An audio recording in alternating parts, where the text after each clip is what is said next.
Good morning, everyone. Thank you again for joining us this morning. My name is Cassandra. I am a mindfulness teacher with Peace in Schools. Peace in Schools is a nonprofit here in Portland, Oregon that was founded by the teacher that we will have on this platform this morning, Caverly Morgan. Caverly is the founder and guiding teacher of Peace in Schools, which created the nation's first 4-credit mindfulness elective class in schools. Caverly has been teaching contemplative practice since 2001.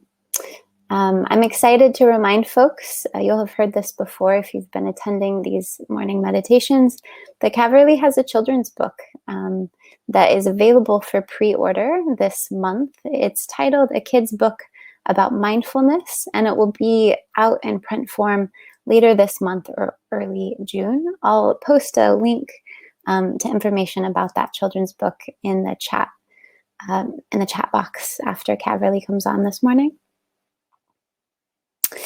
I want to remind people also that Caverly hosts a weekly meditation class on Wednesday evenings for us here on the Pacific Coast, so 7 to 8:30 p.m. Pacific Standard Time. Caverly hosts a meditation class that's quite a bit more intimate. There's usually about 20 people in attendance. So if you've enjoyed these teachings, but you also want an experience via Zoom where it's a little more easy to interact because there's just fewer people, the Wednesday night meditation class is a really good opportunity for that. I'll post a link to that also in the chat box a little bit later. One other thing to note that's coming up for Caverly is on May 23rd. She is part of the Science and Non-Duality Conference. And on May 23rd at 4 p.m. Pacific Standard Time, we'll have a talk that's titled How to Know Equanimity Amidst Upheaval. Again, I'll post info and a link for that, for more information about that.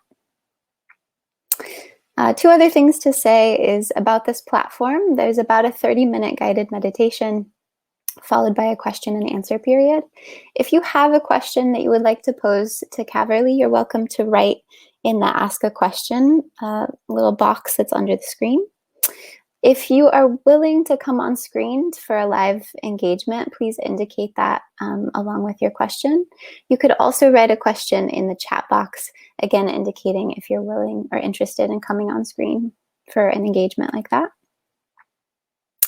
And then the very last thing is that Sangha Live appreciates and relies on donations to be able to be the world's largest Sangha gathering that's open for anyone to join. So there's a green donate button under my head. Please, if you are able at this moment in time in your life to donate, we appreciate you supporting us all in that way. So without further ado, I will bring on Caverly.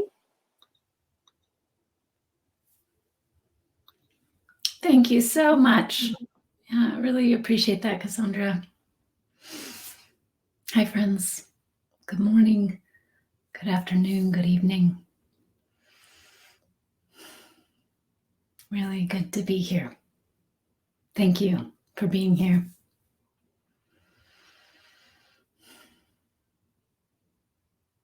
I've had many people in the last few days, particularly yesterday, reach out to express an increased sense of fear or worry, more things coming out in the news that folks are describing as unsettling. And I want to offer a meditation today that can support us in one thing we might focus on during this time, or at least for today, to see how that goes for you, to see if it feels supportive.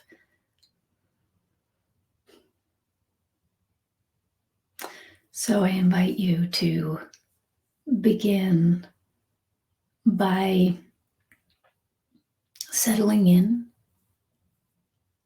And I will acknowledge, right before we came on today, I put a little good morning in the chat bar, and I don't see it on my screen.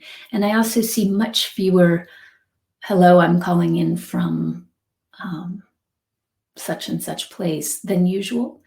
It could just be that we have less folks with us today, but I think there might be something might be going on with the text. So if you'd like to say hello and just test it out for a moment, that would be nice. And perhaps also just you could name if fear or worry has been present for you.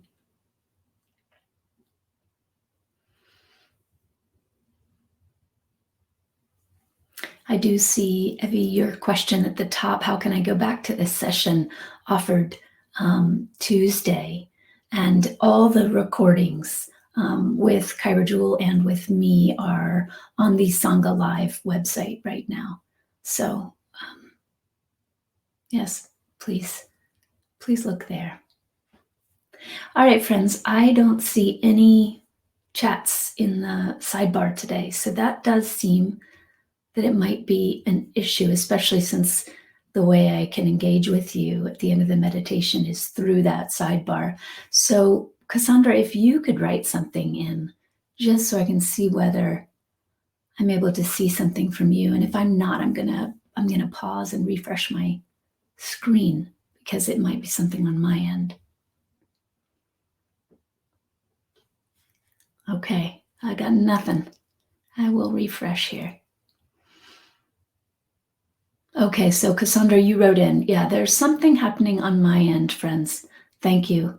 And I got that message, Cassandra, through text. So and you can see a few chats, Cassandra. Okay, I cannot. So I'm going to refresh, Cassandra, if, okay, thank you, Cassandra. If you, if refreshing my screen makes me disappear, I trust you'll just invite me back on. So thanks. All right, friends, bear with us.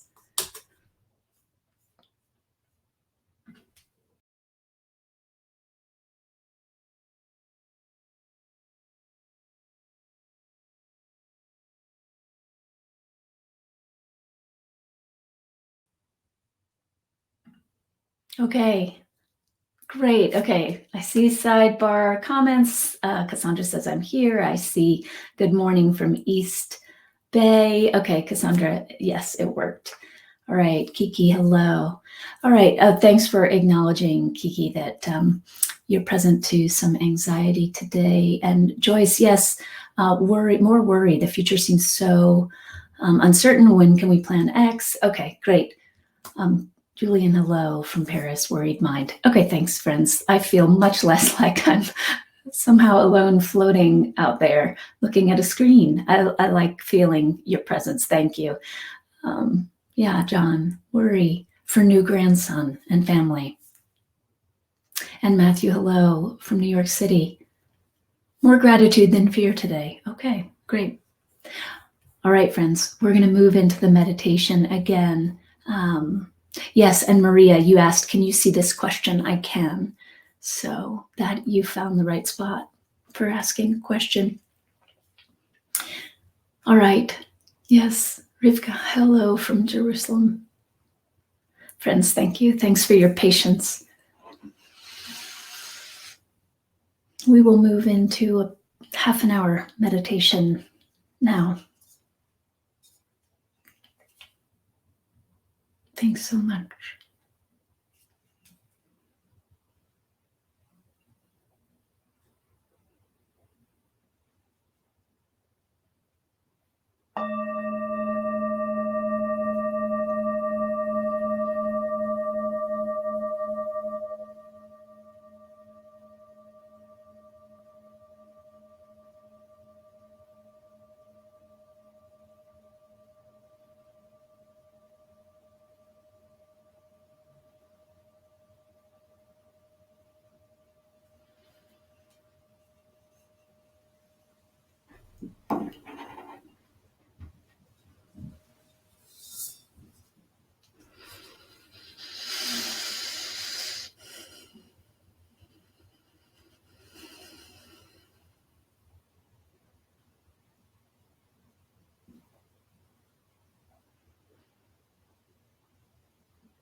bring your attention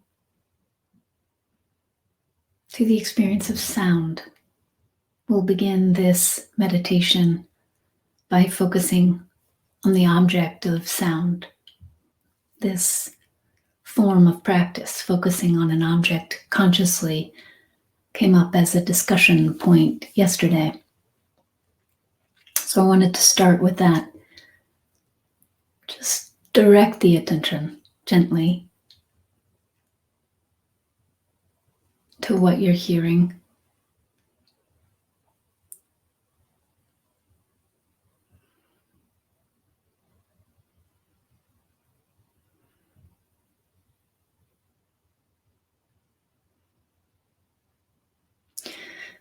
So often we're straining to hear. See if in this moment you can simply allow sound to come to you.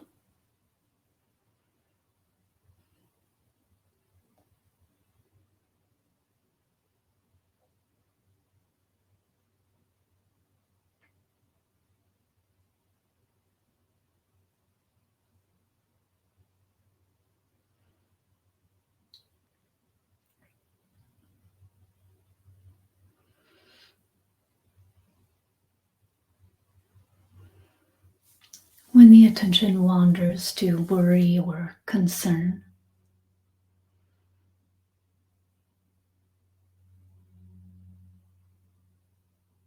simply notice that movement, that wandering, and then gently and lovingly return it to this experience of hearing, to receiving sound.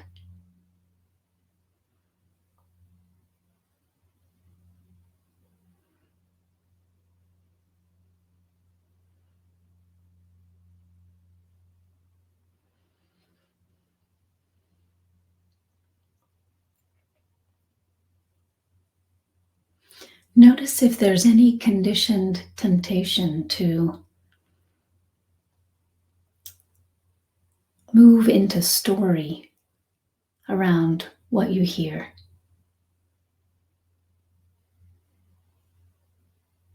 Oh, there's a plane. Why did I move under a jet stream?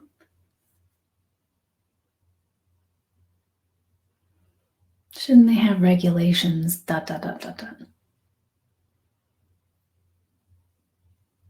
For example.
And now bring your attention to sensation.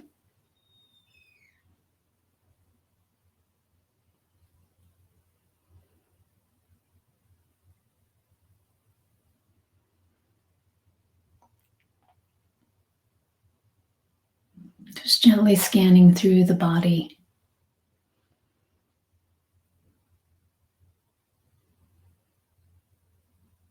Attending to sensation, the place that you make contact with what you're sitting on.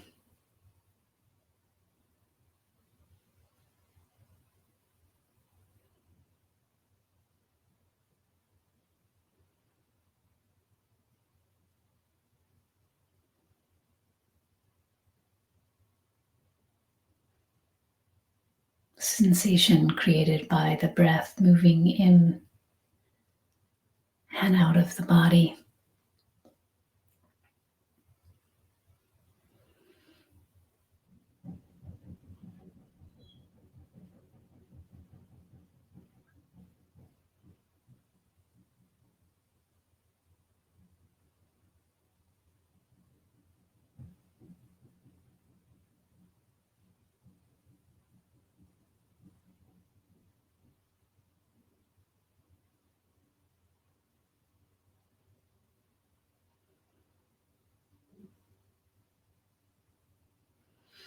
And now simply notice if there's any sense of worry present. And if there's not, focus on sensation. Just continuing to direct the attention to sensation or perhaps sound if that was working for you. But if there's any sense of worry or anxiety, fear present, now notice, where does that live? So let's start specifically with the body. Where in the body does this worry or anxiety live?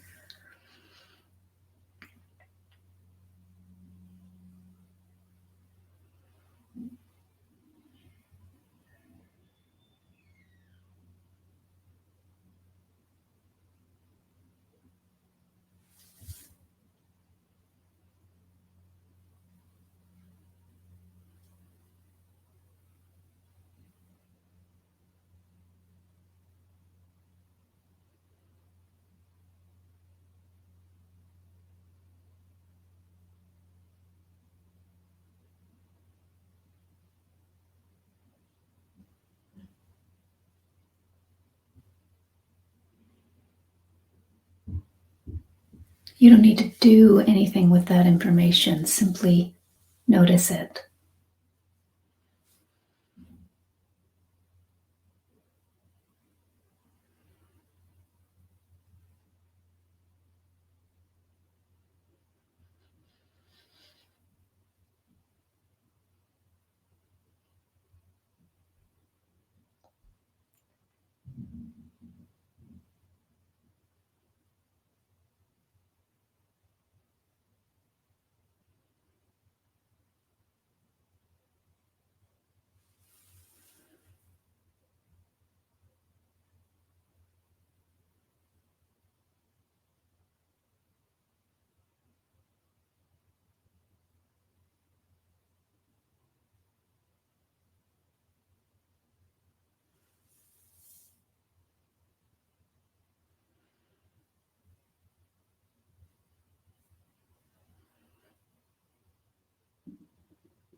So first, we simply notice.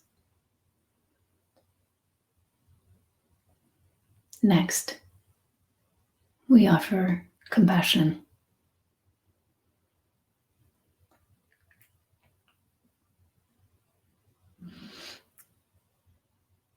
See if you can get a sense of whether this worry belongs to any aspect of the personality.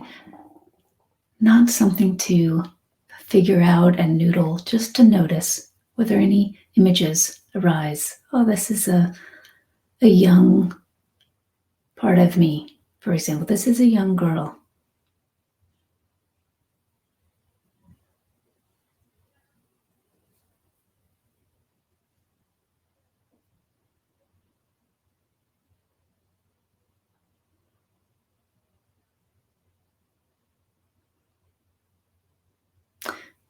Should that be the case, look next and see if we create a form, if we call this experience something that's belonging to a young child, what does she, he, they need to hear, need to know?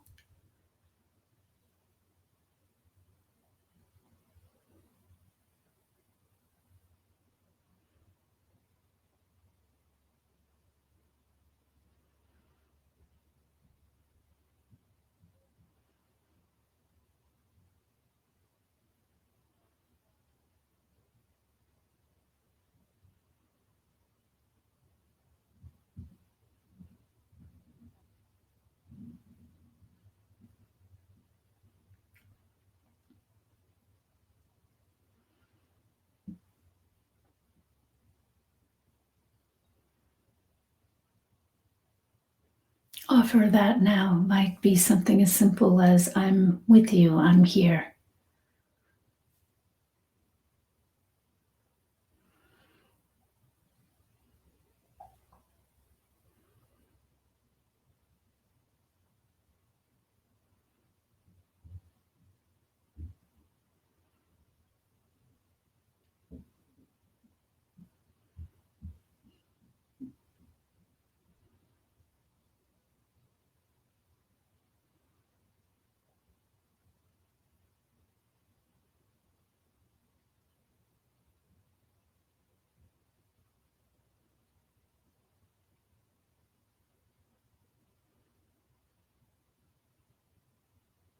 I see you. I love you. To the best of your ability, offer that now. Offer this reassurance.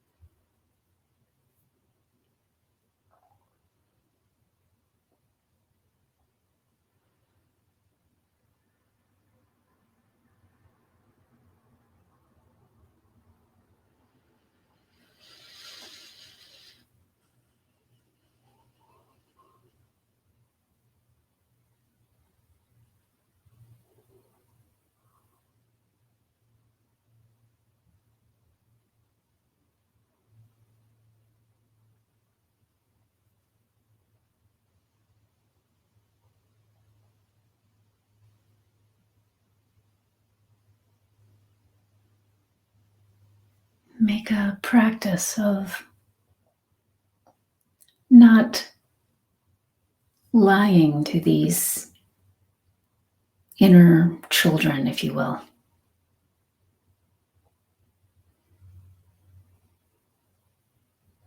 We're not dishing them stories to cover their stories. So instead of their negative stories, we're not trying to replace them with positive stories. We're offering what is true. You are held in this loving presence. You aren't alone.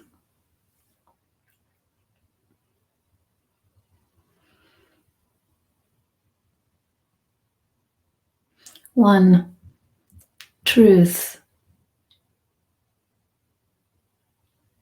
of this time that you might offer, just notice what arises as I offer it now, is that what we've been building in our lives may crumble. The work that I've been building and has been on a particular trajectory, the structure of the nonprofit as I've known it, or my business, or my education in the form that I've known it to be in.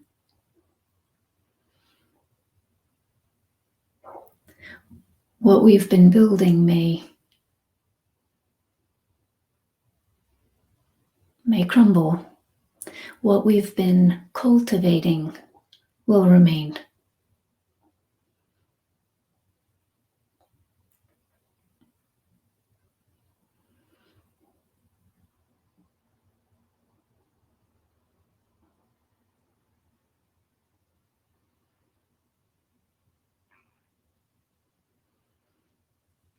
If we have been cultivating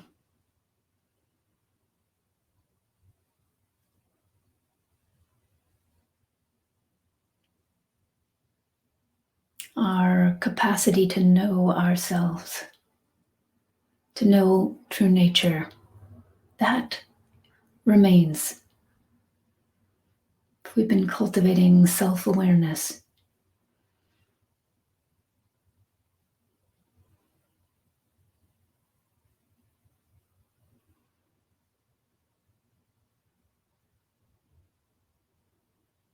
that remains. That's untouched by the external forms. Allow this to be a time where we don't confuse what we've been cultivating and what we've built, what we've been building, what we may not continue building in the same way. What's cultivated, what we're currently cultivating, remains.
Let what you've been cultivating shine. Right now, we're conditioned to be focusing on the objects, what we've been building.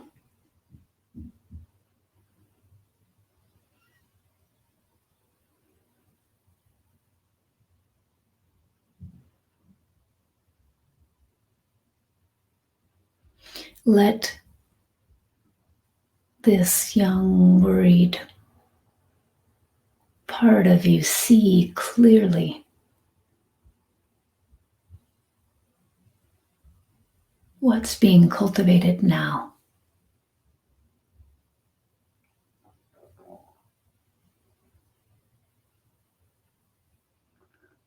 The capacity to be with what is.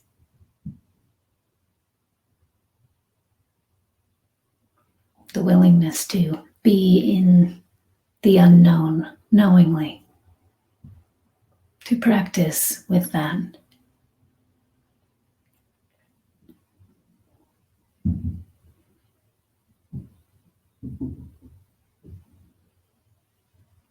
To turn to love consciously when the tendrils of fear pull at us.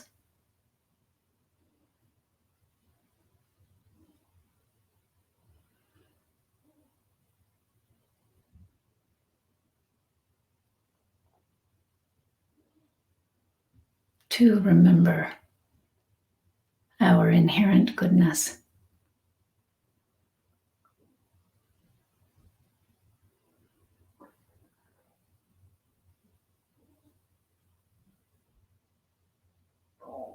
Let this shine.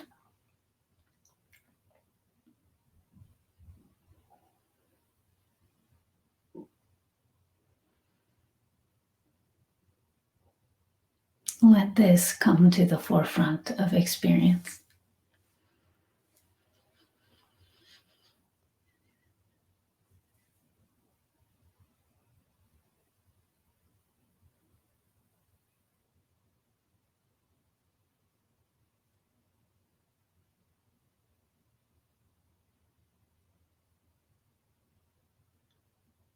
Let this be seen, recognized, and known.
Friends, thank you.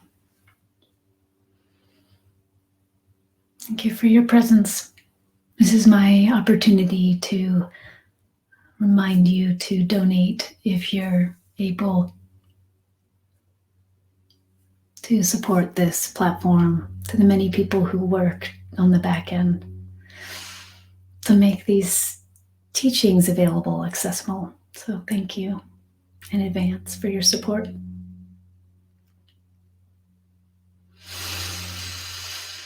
And thank you, Cassandra, for offering a link for tonight's meditation class through Presence Collective and a link about the children's book. I'm quite excited about this children's book. It's a very deep exploration for a young person on the topic of mindfulness. It doesn't treat mindfulness as simply the practice of directing the attention without judgment. It treats mindfulness as also an opportunity to explore the nature of who we are. So it's for 9-year-olds and up. Although if there's a child who's younger than 9 that's ready for that conversation, great. So, Sharon, I don't know if the book will be released in a Kindle version. I will ask about that. Thank you for asking. So friends, what did you notice about what you've been cultivating? What did you notice about what you've been building or what you've built? I would love to hear from you in the question box or in the sidebar. And as you know, if you've been on these calls before, I would love to have you come on screen. I'd love to chat with you on screen if that is an option on your end.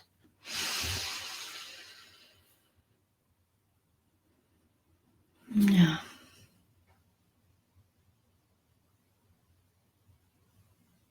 What have you been cultivating? What can you sense will remain even if your business changes form, even if certain things you've been building crumble?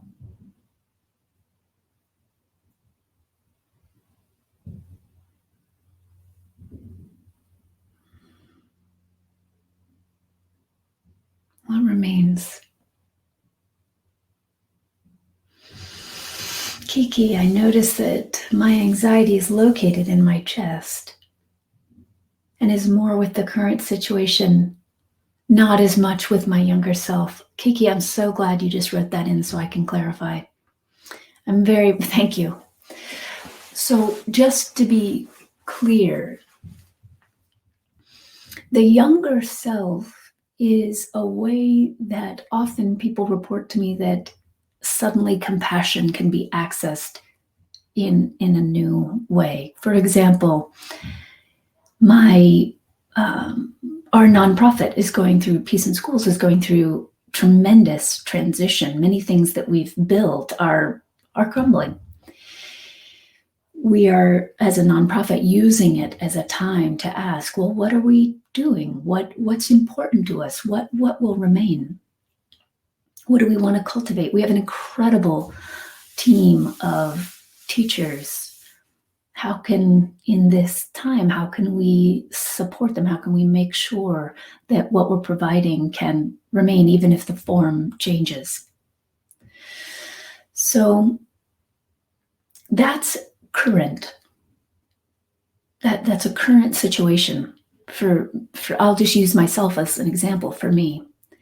That situation, however, might trigger a young part of me who is threatened or experiences some, maybe even just subtle trauma around the externals of her life changing quickly. Suddenly parents get divorced, or suddenly we move, and as a young child I didn't know that we were going to be moving, right? There are all kinds of things that might create a sense of unrest, or of course dramatic things, ACEs, adverse childhood experiences. that create deep imprint in the psyche.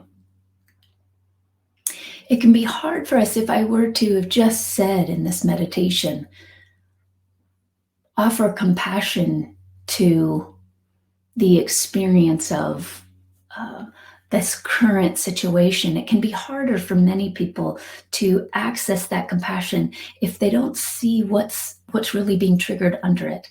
And what's for so many of us, what's really being triggered under it is an old core wound. I won't be safe with these changes. I won't be loved with with these external shifts coming into play. So Kiki, that is the use, if you will, of bringing in this small part of us. It's a metaphor of sorts. It's a way to access experience. So it's just a place to explore, Kiki. We're making all of this up. But explore whether what's going on, this, I believe in the beginning you noticed some anxiety. Notice whether something old in your system, from a Buddhist perspective, we'd say some sort of karmic reaction is at play. Just look to see. We're not in this practice, we're not looking to just put a band-aid on something so we'll feel better. We're looking to uproot these places where the ego gets lodged. A sense of separation or isolation has crystallized. Thank you, Kiki. I really appreciate you writing that in as an opportunity for clarification. Spencer, I have built nothing at all, but something is being built. Then you say the first thing here is that in the midst of huge contraction a month ago, something became more willing to sit with what is arising. I did not do any of this. I did not make myself more willing, but somehow I am. Perhaps I can say that I am more willing to become more willing. Yes, Spencer.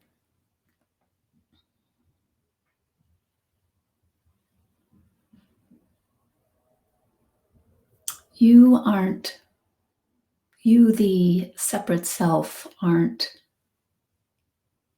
responsible for what is cultivated.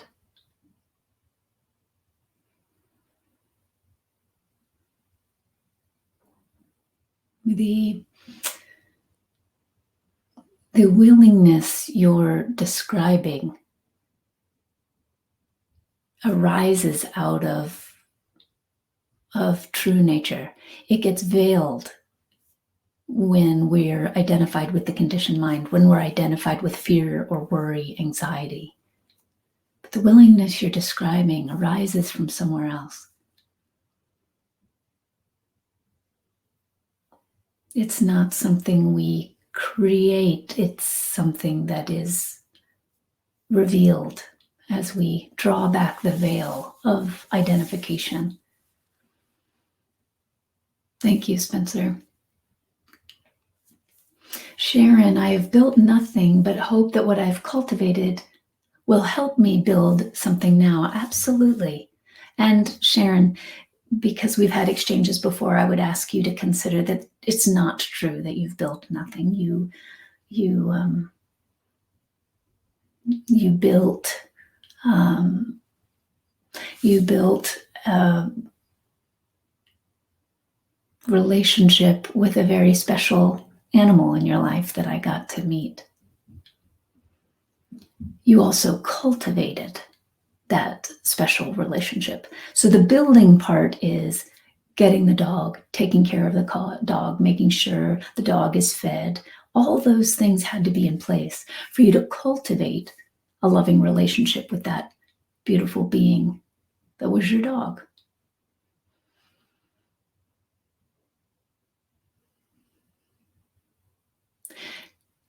What will you cultivate now is a very good question. What will you build from that cultivation now is a very good question.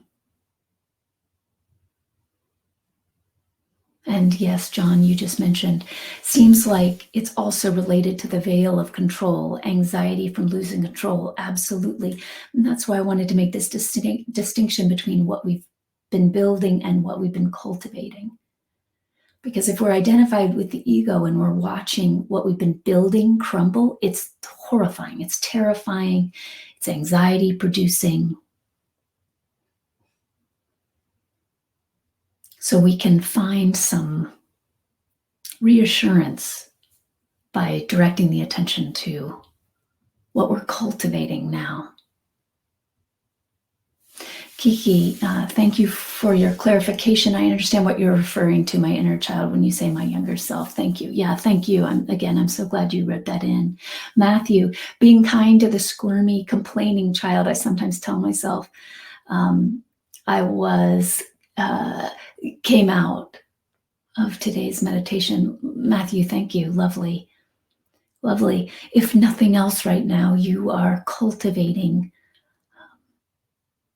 a kind relationship with a part of you that perhaps you've historically been conditioned to have resistance to or to reject. So that's incredibly important, sustaining, useful. Kiki, yes, I agree, John. We're used to being in control, and it does cause anxiety and trigger fear. We're used to perceiving that we're in control. That's an important distinction, isn't it? We're actually never in control. How in control of you, or how in control are you of when you get sick? How in control are you of when it rains?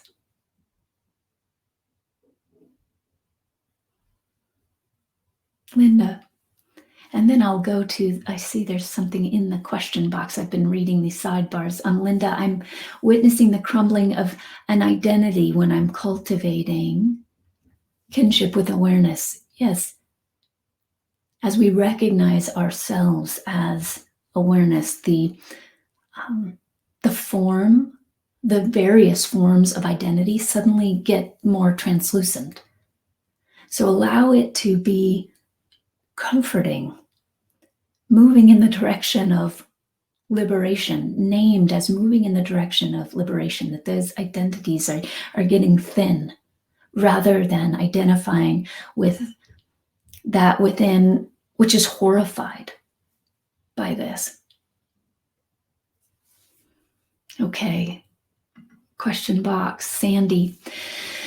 What has been built appears to involve ego and effort in a conditioned mind accomplishment. It seems if what is cultivated is effort in planting and watering the seed we are nurturing to grow. Do you have control over what we cultivate, or just the motions towards a desired end? Yes, Sandy, I agree with your distinction.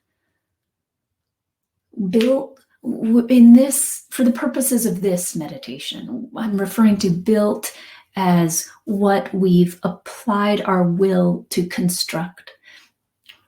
Don't let that mean that there's something wrong or bad with it. But if we're only focusing on that, it'll be quite devastating to the part of us that was building that, to watch it fall apart. If we focus on what we've been cultivating, we're focusing on something that is, for lack of a better word right now, it's a deeper experience. It's not just something being built on the surface.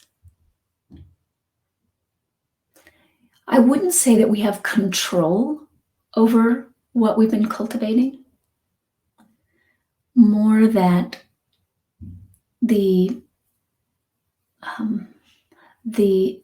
essence of the soul or the spirit that you are. Like from a Buddhist perspective, we come in into incarnation to learn something. That essence of a pull to incarnate, if we explore what those lessons are, those things are more on the realm of cultivation.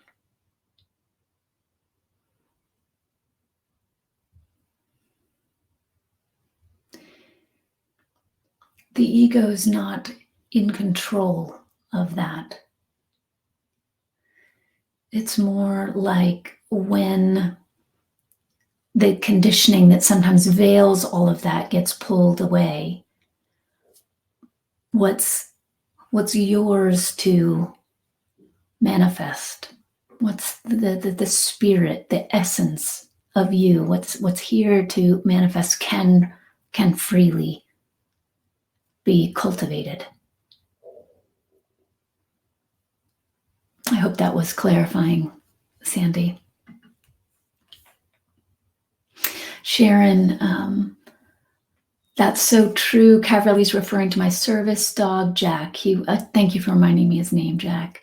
He was a truly wonderful being, and I miss him. I also have relationships growing out of the experience of training and working with service dogs, all very wonderful. Yes, thank you for naming that. From moving from I have nothing to there's actually quite a lot here. That's an important naming. Thank you, Sharon. Ashley, I'm cultivating the ability to be with and comfort the abused and violated parts of me. They want to die so they will feel safe again because of the pandemic. Oop, that just moved up. Sorry, the sidebar. It's a bit tricky to read when it's moving. Safe again because of the pandemic and a deeply disturbing, unsafe situation with my neighbors while acknowledging there is no separate self. Yeah.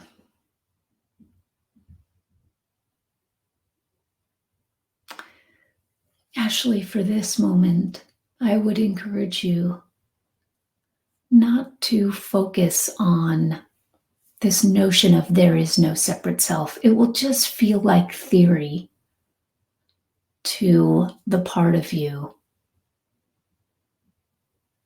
who's feeling violated and unsafe. It will just feel like spiritual mumbo jumbo. For now, given that what you're wanting to cultivate, that the soul's longing for liberation is coming in the form of being able to be with and comfort the abused and violated parts of yourself that want to die.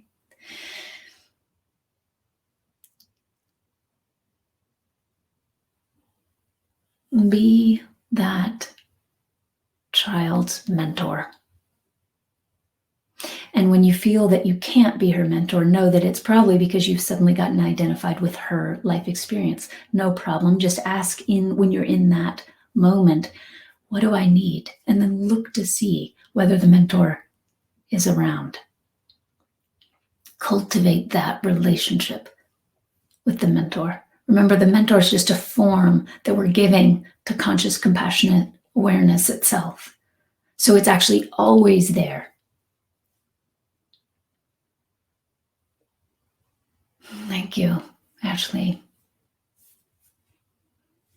Richard, when quiet, separation, delusion quiets, the earth is allowed to control. Yes, that which has always been a part of this mystery we call existence and life can shine forward with its actual role rather than what we've seen through the veil.